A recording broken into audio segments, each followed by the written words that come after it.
Hi guys, समर्थ classes के online YouTube channel में आप सभी का एक बार फिर से स्वागत है। आज जो हमें डिटर्मिनेंट में देखना है वो टॉपिक है सिमेट्रिक डिटर्मिनेंट और स्क्यू सिमेट्रिक डिटर्मिनेंट, जिसे बोलते हैं सममित सारणिक और विषम सममित सारणिक। आज का लेक्चर स्टार्ट करने से पहले मैं आपको एक चीज बता दूं कि आज के लेक्चर में हम आईआईटी और IIEEE के क्वेश्चन भी सोल्व करने वाले हैं, तो प्लीज लास्ट तक बने रहिएगा। चलिए शुरुआत करते हैं आज के लेक्चर की। तो सबसे पहली बात आती है कि सममित सारणिक क्या होता है या विषम सममित सारणिक क्या होता है। तो ध्यान दो, यदि सारणिक की मैं पंक्तियों को स्तंभ में परिवर्तित कर दूं या स्तंभ को पंक्ति में परिवर्तित कर दूं, कहने का मतलब क्या कि जो डिटर्मिनेंट है उसकी रोज को मैं कॉलम बना दूं या उसकी कॉलम को क्या बना दूं, रोज। तो देखना, ये क्या थी, यहां पे रो 1 थी, ये क्या थी, यहां पे रो 2 थी, ये क्या थी, यहां पे रो 3। तो देखना, इस रो 1 को मैंने क्या किया, कॉलम बना दिया। तो देखो, रो 1 थी AHG, कॉलम भी क्या है, AHG सेम है। रो 2 देखो HBF, कॉलम नंबर 2 देखो HBF। रो 3 देखो GFC, कॉलम नंबर 3 देखो GFC। इसका मतलब यदि ऐसा सारणिक जिसकी सभी कॉलम को अगर मैं रिप्लेस कर दूं पंक्ति से या सभी पंक्तियों को रिप्लेस कर दूं स्तंभों से, तो उस डिटर्मिनेंट की वैल्यू पे कोई प्रभाव नहीं पड़े, तो उसको मैं बोलता हूं सममित सारणिक, सिमेट्रिक डिटर्मिनेंट। तो सिमेट्रिक डिटर्मिनेंट के केस में क्या हो जाता है, AIJ बराबर AJI। I और J क्या था, I था पंक्ति, J क्या था, स्तंभ। तो अगर फर्स्ट पंक्ति का सेकंड अवयव है या बोलूं फर्स्ट रो का सेकंड कॉलम है, तो सेकंड रो का फर्स्ट कॉलम, बात एक ही होनी चाहिए। तो देखो यहां पे मान लीजिए इसको ले लेता हूं मैं A22, तो A22 बराबर A22 B आएगा। ध्यान दो, अगर A23 लिया मैं यहां से, तो A23 बराबर क्या आना चाहिए, A32। देखो A23 ये है, A32 ये है। तो कुल मिला के ऐसा डिटर्मिनेंट, ऐसा सारणिक जिसको मैं ट्रांसपोज कर दूं, जिसका मैं परिव्रत ले लूं। परिव्रत क्या होता है, हर रोज को कॉलम में चेंज कर देना। तो पुराना वाला डिटर्मिनेंट आ जाए तो उसको मैं बोल दूंगा कि वो कैसा डिटर्मिनेंट है, सममित सारणिक है, सममित डिटर्मिनेंट है, सिमेट्रिक डिटर्मिनेंट। ठीक है, अब ये देख लीजिए, आपने लिख दिया 1 एलिमेंट A है, 1 एलिमेंट H है, 1 एलिमेंट G है। तो देखो, जो 2 एलिमेंट है वो 1 एलिमेंट है, जो 3 एलिमेंट है वो 1 एलिमेंट है। तो बेसिकली AIJ बराबर क्या हो रहा है, AJI। अब बात करते हैं स्क्यू सिमेट्रिक डिटर्मिनेंट की विषम सममित सारणिक क्या होता है। तो उसमें होता है AIJ बराबर AJI। यदि AIJ बराबर -AJI हो जाए तो उसे हम बोल देते हैं विषम सममित सारणिक, स्क्यू सिमेट्रिक डिटर्मिनेंट। देखना, पहली बात, स्क्यू सिमेट्रिक डिटर्मिनेंट जो विषम सममित सारणिक होता है उसके सभी डायगोनल एलिमेंट्स हमेशा क्या होते हैं, 0, हमेशा 0 होते हैं। विकर्ण के अवयव किसके, विषम सममित सारणिक के। पहली चीज ये वाली, विकर्ण के अवयव हमेशा कैसे होते हैं, 0। Diagonal elements are always 0। अब ध्यान देना, ये कौन सा एलिमेंट है, 1 एलिमेंट। तो 1 एलिमेंट A, लेकिन जो 2 एलिमेंट है वो क्या आ गया, -A।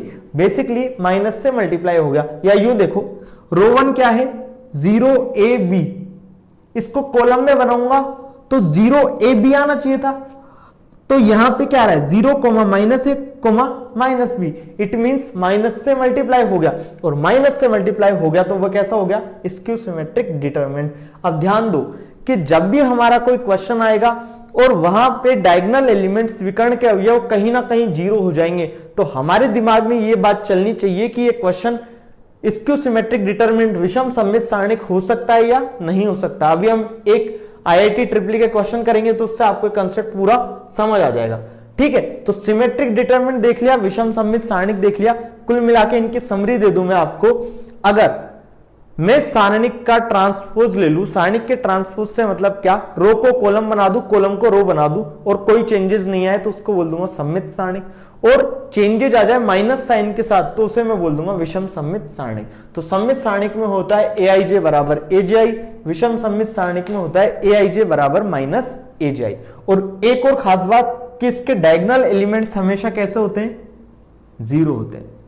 ये बात क्लियर है। चलिए, अब स्पेशल पॉइंट्स आते हैं हमारे स्क्यू सिमेट्रिक डिटर्मिनेंट के रिगार्डिंग। तो पहला क्या है, विषम क्रम। विषम क्रम का विषम सममित सारणिक जो होगा उसकी वैल्यू हमेशा कैसी होती है, 0। अब ध्यान दो, ये जो मैंने यहां पे सारणिक लिखा हुआ है ये कैसा है, विषम सममित सारणिक। कितना ऑर्डर है, कितना क्रम है इसका, 3। क्रम क्या होता है, मैंने आपको पहले लेक्चर में बता दिया था कि इसकी पंक्ति कितनी है, 3, स्तंभ कितने हैं, 3, तो नंबर ऑफ रोज और नंबर ऑफ कॉलम इसे बोलते हैं हम ऑर्डर। और जब सारणिक की बात आती है, डिटर्मिनेंट की बात आती है, तो रो और कॉलम हमेशा क्या होते हैं, बराबर। तो इसको मैं बोल दूंगा 3 ऑर्डर का क्या है ये डिटर्मिनेंट, 3 क्रम का क्या है ये सारणिक। तो विषम क्रम मतलब ये 3 विषम क्रम ही तो हुआ।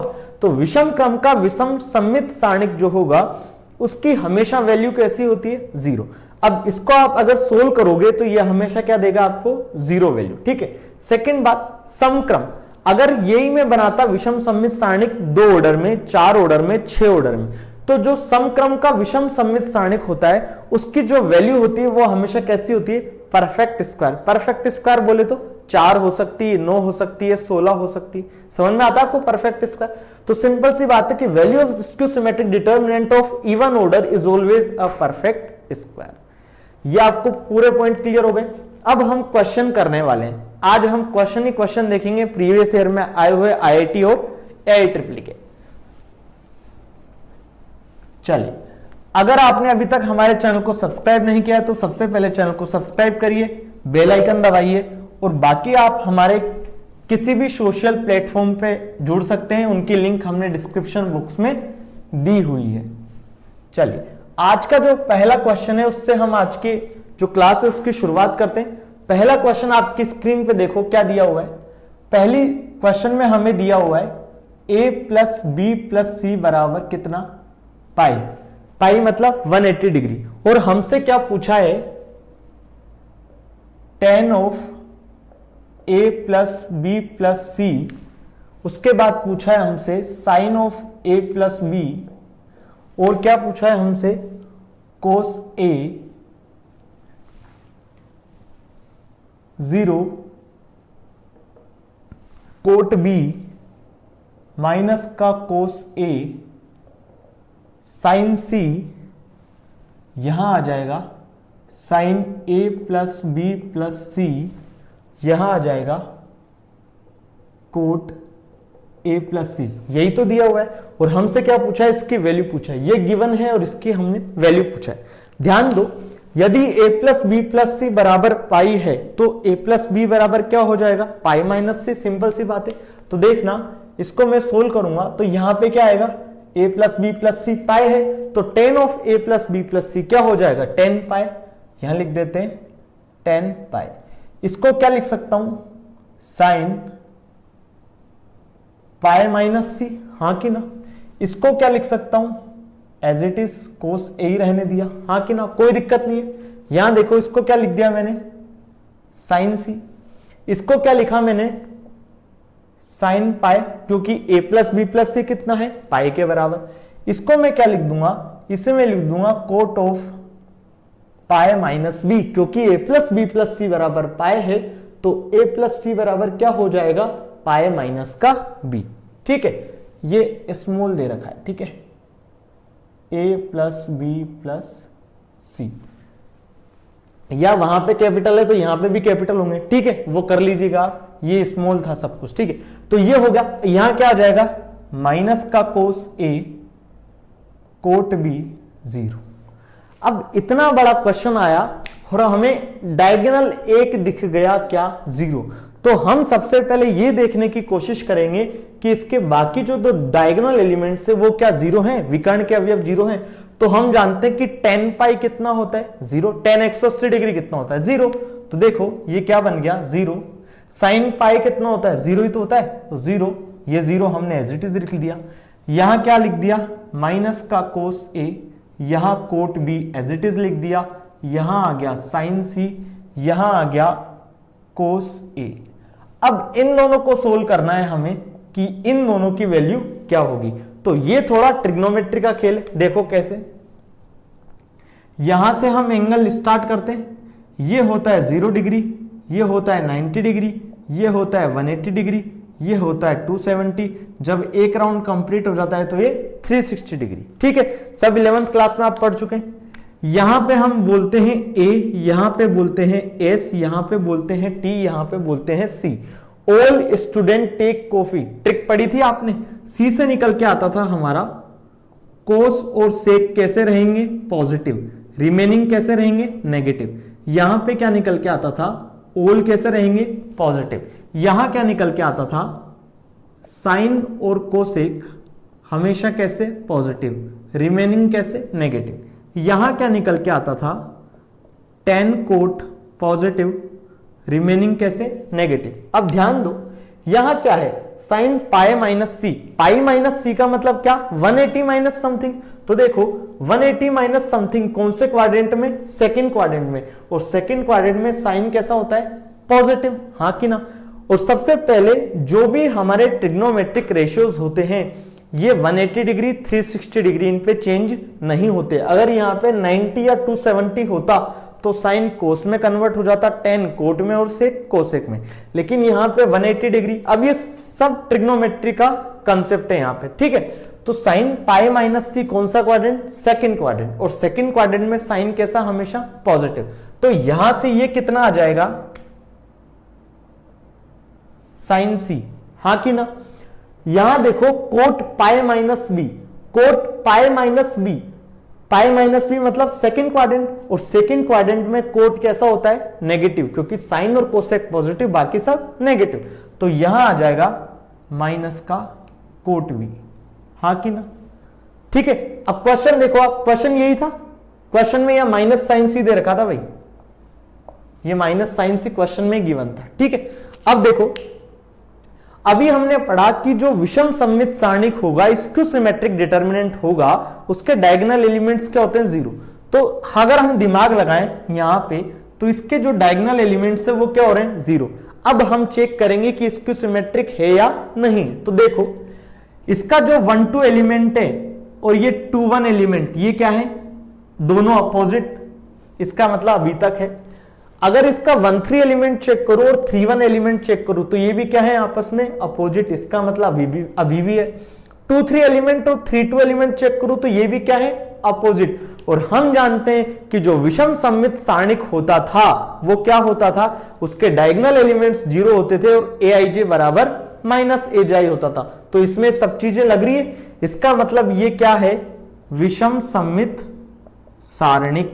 और हमें इसकी अब वैल्यू निकालने की जरूरत नहीं है, क्योंकि हमने एक स्पेशल पॉइंट पढ़ लिया हमारे exam point of view, objective exam point of view, कि जो विषम क्रम का विषम सममित सारणिक होगा, ओड ऑर्डर का स्क्यू सिमेट्रिक डिटरमिनेंट होगा, उसकी वैल्यू हमेशा क्या होगी, जीरो।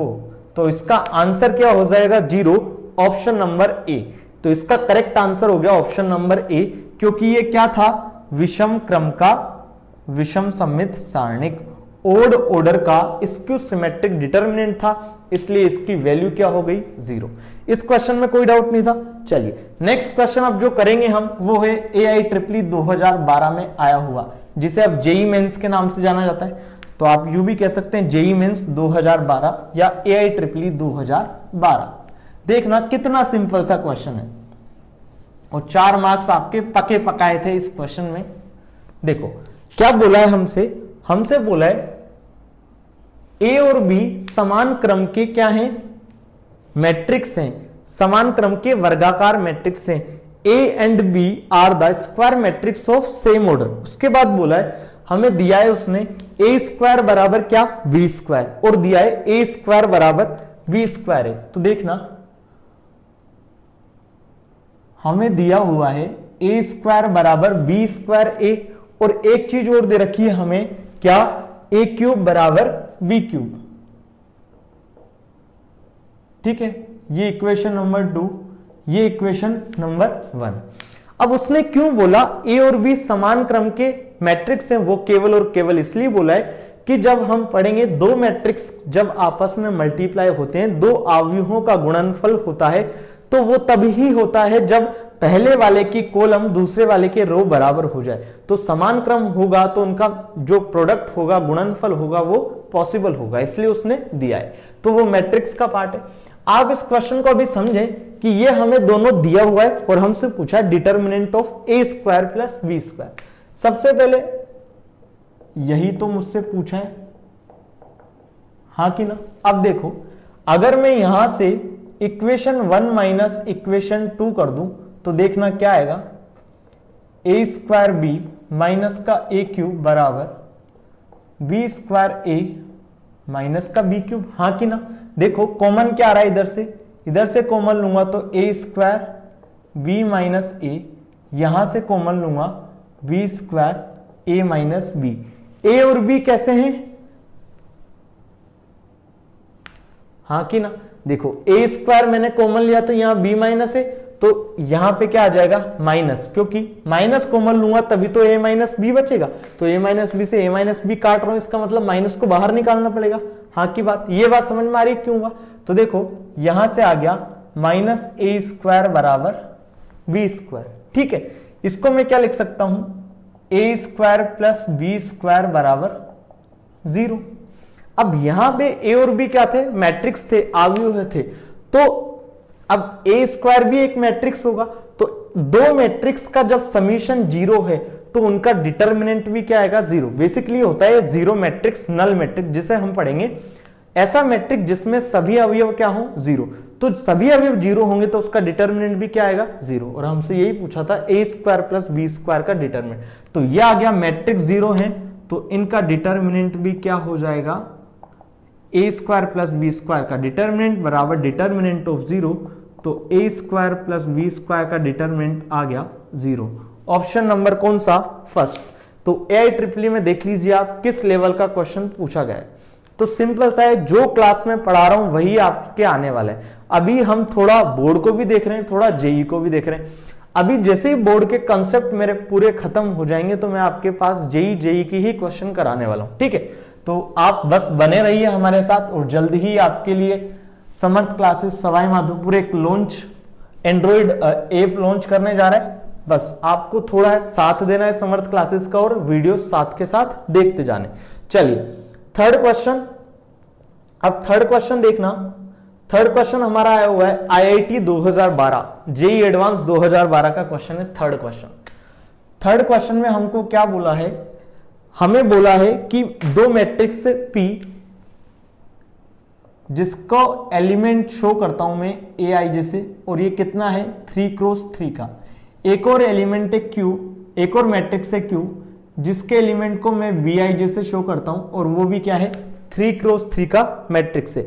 हमें बोला है कि जो Bij है वो कैसे निकलेगा, 2 की power I plus J AI जैसे, हाँ कि ना, इससे निकलेगा। सब गिवन डेटा है। और एक और चीज दे रखी है हमें, डिटर्मिनेंट P बराबर 2, और हमसे क्या पूछा है, डिटर्मिनेंट ऑफ Q, यही पूछा है। ध्यान दो, अगर मैं मैट्रिक्स P बनाना चाहूं तो कैसे बनाऊंगा, वो मुझे दिया है 3x3 का है, तो मैंने मैट्रिक्स का बॉक्स बनाया 3x3। मैट्रिक्स का बॉक्स ऐसा होता है, ठीक है, जबकि डिटर्मिनेंट का बॉक्स ऐसा होता है। तो मैट्रिक्स मैंने बना लिया। अब इसके जो एलिमेंट है उसे मैं किससे शो कर रहा हूं, AI जैसे। तो फर्स्ट रो में क्या बन जाएगा, A11, A12, A13, यहां आ जाएगा A21, A22, A23, A31, A32, A33, हाँ कि ना। और डिटर्मिनेंट P कितना दे रखा है उसने 2, इसका मतलब इसकी वैल्यू मुझे पता है, और वो कितनी है 2 के बराबर, हाँ कि ना। अब देखो, अगर मैं मैट्रिक्स Q बनाने लगा तो मैट्रिक्स Q भी क्या है 3x3 का। यहां क्या आ जाएगा, मैट्रिक्स Q के जो एलिमेंट हैं वो BI जैसे शो होते हैं। तो ये हो गया B11, B12, B13, B21, B22, B23, B31, B32, B33। अब ध्यान देना इस क्वेश्चन में। अब जो Bij है उसको मैं शो करता हूं 2 की power I plus J AI जैसे। तो जो B11 होगा वो क्या हो जाएगा 2 की पावर 1 प्लस 1 A11, हाँ कि ना। तो क्या बनेगा 2 की पावर 2 A11। तो Q बेसिकली जो मेरा बनेगा वो बनेगा 2 की पावर 2 A11। जब B12 निकालूंगा तो क्या आएगा 2 की पावर 1 प्लस 2 A12, इसका मतलब 2 की पावर 3 A12, हाँ कि ना। अगर 13 एलिमेंट निकालूंगा तो क्या आएगा 2 की पावर 4 A13, तो 2 की पावर 4 A13। जब मैं 21 एलिमेंट निकालूंगा तो क्या आएगा 2 की पावर 3 A21। यहां से आ जाएगा 2 की पावर 4 a22, यहां आ जाएगा 2 की पावर a23। ये समझ में आ रहा है? जैसे b23 निकालना था तो b23 बराबर 2 की पावर 2 प्लस 3 a23, तो 2 की पावर 5 a23, हाँ कि ना। अब देखो मुझे क्या निकालना है, b31 निकालना है, तो 2 की पावर 3 प्लस 1 a31, तो 2 की पावर 4 a31। जब ये निकालूंगा तो 2 की पावर 5 a32, ये निकालूंगा तो आ जाएगा 2 की पावर 6 a33। यहां तक कोई दिक्कत नहीं है। अब हम जानते हैं क्या, ये चीज आप समझ लीजिए कि जो मैट्रिक्स होता है उसमें क्या होता है, एक एक बाहर आते हैं, हाँ कि ना। यही मैंने बताया था आपको कि डिटर्मिनेंट होता है उसमें एक एक बाहर आते हैं। हमें क्या निकालना है, डिटर्मिनेंट ऑफ क्यू। तो मैं क्या करूंगा, दोनों तरफ क्या करूंगा, डिटर्मिनेंट लगा दूंगा, तो मैट्रिक्स हट जाएगा और क्या आ जाएगा, डिटर्मिनेंट। तो ये आ गया हमारा डिटर्मिनेंट, हाँ कि ना। अरे डिटर्मिनेंट जो निकलता है वो हमेशा मैट्रिक्स का ही निकलता है। कैसी मैट्रिक्स, स्क्वायर मैट्रिक्स, जिसमें नंबर ऑफ रोज और नंबर ऑफ कॉलम क्या हो, सेम हो। अब ध्यान दो, हम सब पढ़ चुके हैं कि किसी एक रो या किसी एक कॉलम से मैं कुछ कॉमन निकाल सकता हूं। तो पहली रो में से मैंने क्या कॉमन निकाल लिया, देखना पहली रो में से मैं क्या कॉमन निकाल रहा हूं, 2 की पावर 2। दूसरी रो में से क्या कॉमन निकाल लिया मैंने, 2 की पावर 3। तीसरी रो में से क्या निकाल लिया मैंने, 2 की पावर 4। पहली रो में से मैंने निकाला है 2 की पावर 2, तो क्या बचेगा, a11, यहां बचेगा 2a12, मतलब 2 की पावर 1, यहां बचेगा 2 की पावर 2, हाँ कि ना। यहां 2 की पावर 3 निकाला था तो बचेगा a21, 2 की पावर 1, a22, 2 की पावर 2, a23। यहां से क्या निकाला, 2 की पावर 4, तो बेसिकली यहां आ जाएगा a31, 2 की पावर 1, a32, 2 की पावर 2, a32, a33, हाँ कि ना। ये हो गया। अब क्या करूं, इस कॉलम से मैं निकाल लूं 2 एक और बाहर, तो इस कॉलम से मैं 2 बाहर, अब डायरेक्ट कर रहा हूं, इतना थोड़ी ना करेंगे बार बार। ये 2 की पावर 1 बाहर निकाल लिया, इस कॉलम से क्या किया, 2 की पावर 2 को मैंने कॉमन निकाल लिया, हाँ कि ना। यही तो कर रहा हूं। तो देखो ये कितना आ गया, जब आधार समान और घातें अलग अलग हो तो जुड़ जाती है। तो 2 प्लस 3 5, 5 प्लस 4 9, 9 प्लस 2 11, 11 प्लस 1 12। तो यहां से आ गया 2 की पावर 12। और ये क्या था हमारा, पी। पी तो था डिटर्मिनेंट ऑफ पी, और डिटर्मिनेंट ऑफ पी कितना है, 2। तो बेसिकली ये था डिटर्मिनेंट ऑफ पी, और 2 की पावर 12 इंटू डिटर्मिनेंट पी की वैल्यू 2, तो आंसर आ गया 2 की पावर 13। 2 की पावर 12 इंटू 2, मतलब 2 की पावर 12 प्लस 1, 2 की पावर 13। सिंपल सा क्वेश्चन था, IIT 2012 में हुआ। थोड़ा सा लेंथी होगा, 1 से 1.5 मिनट लगता है इस क्वेश्चन में, लेकिन जब आप जेईई एडवांस का पेपर दे रहे हो तो 1 से 1.5 मिनट तो लगेगा ही लगेगा, क्योंकि इससे लल्लू क्वेश्चन कुछ नहीं हो सकता जिसमें आपको कुछ सोचना ना पड़े, बस करते जाओ धड़ाधड़ धड़ाधड़। और जब आप ऑब्जेक्टिव पैटर्न पे करेंगे तो आपको इतना थोड़ी ना करना पड़ेगा। मैं तो आपको समझा रहा हूं इसलिए पूरा हर चीज, अब ये आपको कहीं करने की जरूरत नहीं थी, ठीक है। तो इसका आंसर हो गया 2 की power 13, option number 3। Next question एक और देखते हैं। अब जो नेक्स्ट क्वेश्चन है वो बड़ा मजेदार क्वेश्चन है, ये मैंने फॉर्म किया है। अब ये जो मजेदार क्वेश्चन है वो तभी आएगा आपको जब 11th के आपके क्वेश्चन स्ट्रॉन्ग होंगे। आपने 11th में एक चैप्टर पढ़ा है बाइनोमियल थ्योरम, द्विपद प्रमेय, तो उसका जो कंसेप्ट है उसको मैंने यहां पे मिक्स किया है इस क्वेश्चन में। देखना कैसे। तो इस क्वेश्चन को हम 2 तरीके से कर सकते हैं, एक तो शॉर्टकट और एक मेथड। दोनों तरीके हम देखने वाले हैं यहाँ पे। 4th क्वेश्चन देखना, हमसे क्या पूछा है, find the value of determinant, और डिटर्मिनेंट हमें गिवन है। देखना 1 1 1, ठीक है। हमें डिटर्मिनेंट क्या गिवन है, 1 1 1। उसके बाद हमें दिया हुआ है MC1, M+1C1, M+2C1। उसके बाद दिया है हमें MC2, M+2C2, यही दिया है, M+1C2 दिया है भाई। और यहां दिया है M+2C2। और इसकी हमसे डिटर्मिनेंट की वैल्यू पूछा है। ऑप्शन क्या क्या गिवन है हमें, सबसे पहले ऑप्शन देखेंगे। ऑप्शन है हमें m into M plus one, next option है m into M minus one, C option है 0, डी ऑप्शन है 1। देखना हमने देखा कि एक ऐसा डिटरमिनेंट दिया हमसे, इसकी वैल्यू हमसे पूछ रहा है और हमें ऑप्शन में कुछ वेरिएबल दिए। तो सबसे पहले मैं क्या करूंगा, m की वैल्यू पुट करके देखूंगा। जब मैं m की वैल्यू पुट करता हूं 1, तो देखना यहां पे आएगा 1c1, यहां पे बन जाएगा 2c1, यहां पे बन जाएगा 3c1, यहां पे क्या बन जाएगा 1c2। तो 1c2 एग्जिस्ट नहीं करता। सबसे पहले जो अगर मैं लिखूं NCR, तो NCR का मतलब क्या होता है ये समझ लीजिए, इसको बाइनोमियल थ्योरम ढंग से अभी नहीं पता। तो NCR का मतलब होता है n डिफरेंट वस्तुओं में से r वस्तुओं को सिलेक्शन करने के तरीके। ठीक है, मान लीजिए आपके पास 15 सदस्यों की टीम है, 15 सदस्यों में से आपको क्या करना है, 11 लोगों से आपको टीम बनानी है। तो उनके सिलेक्शन के कितने तरीके हो जाएंगे, 15C11, 15 में से 11 को सिलेक्शन करना। ठीक है, तो ये प्रोसेस होता है कॉम्बिनेशन का, परमुटेशन एंड कॉम्बिनेशन वाला चैप्टर है।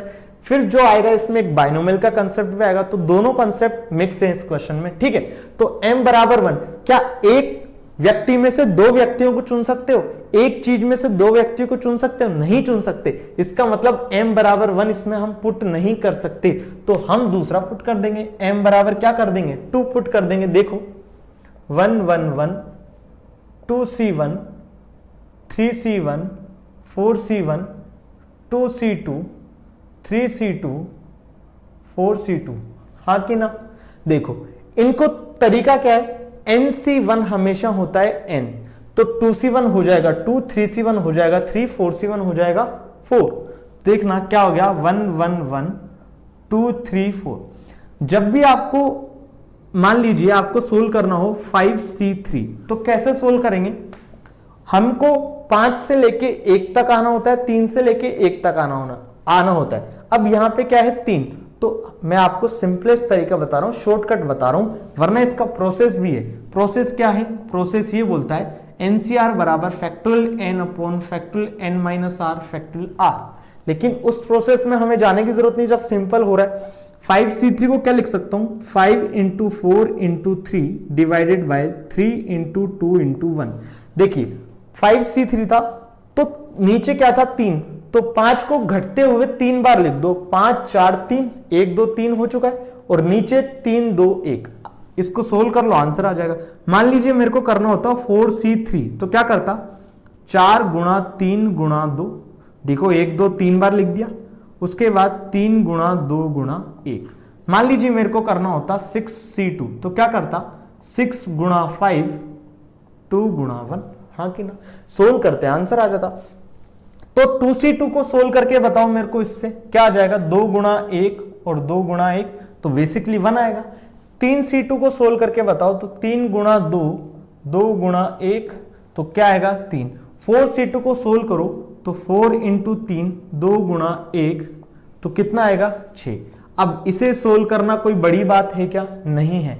कैसे सोल्व करेंगे, सिंपल तरीका देखो कैसे। सबसे पहले तो मैं डायरेक्ट प्रसार कर दूं तो भी आ जाएगा, या इसमें ऑपरेशन लगाऊं। अब ये तो न्यूमेरिक वैल्यू सिंपल सा लगा दूं, देखो 1 ये गया 6 थी 18, 18 माइनस 12 6, माइनस का 1 ये गया 6 दूनी 12 माइनस 4 8, प्लस का 1 ये गया 3 दूनी 6 माइनस का 3, तो 3 आ गया। 6 माइनस 8 प्लस 3, 9 माइनस 8, कितना आंसर 1। पक्की बात है 1 ही आंसर होगा। m बराबर 2 आप इनमें पुट करके देख लीजिए, किसी से भी 1 नहीं आ रहा, इसका मतलब आंसर क्या हमारा 1। पहला तरीका क्या था, शॉर्ट ट्रिक, वैल्यू पुट करके करना। अब सेकंड जो तरीका है उसे देखना, वो इंपॉर्टेंट इसलिए क्योंकि आपके बाइनोमियल के जो कॉन्सेप्ट है वो रिवाइज हो जाएंगे। देखो अब इसमें मैं क्या कर सकता हूं, इसमें मैं ऑपरेशन लगाऊं। ऑपरेशन कौन सा लगाऊं, अगर मैं इस कॉलम को इस कॉलम से माइनस कर दूं तो 0 आ जाएगा यहां पे। सिमिलर वे में इसको इससे माइनस कर दूं तो यहां पे भी 0 बन जाएगा, और मैं क्या करूंगा R1 से इसे एक्सपेंड करने की कोशिश करूंगा। देखना क्या किया मैंने, 1 माइनस 1 0, 1 माइनस 1 0, यहां क्या आ जाएगा MC1 minus M plus 1 C1, हाँ कि ना। यहां क्या आ जाएगा M plus 1 C1 minus M plus 2 C1, हाँ कि ना।